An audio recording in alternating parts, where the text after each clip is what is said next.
রহিম ভাই আজকে কি বানাইতেছেন? আজকে বানাচ্ছি ডিম দিয়ে তেলের পিঠা ভাজবো। গত কয়েকদিন আগে বানিয়েছিলাম, আজকে খুব মন বলতেছে আজকে ভাজবো। সাথে কি কি আছে? সাথে আছে এই যে ময়দা আছে, চিনি দেবো, পানি দেবো আর 3টা ডিম বাস। ডিম 3টে, ময়দা, চিনি। জি ভাই, বিদেশ বাড়ি ভাই, দিলে যেটা করবে সেটা খাইতে হবে আর কি, মানে এর উপরে আর কোনো কথা নেই। এটা অবশ্যই।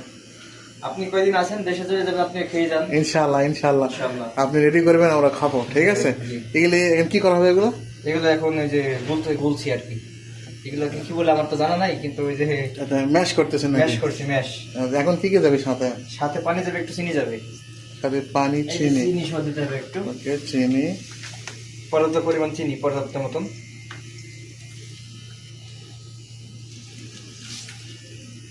চিনি একটু দিলাম, পরে চেক করে দেখতে হবে ঠিক আছে। মিষ্টি হয়েছে না কি অবস্থা।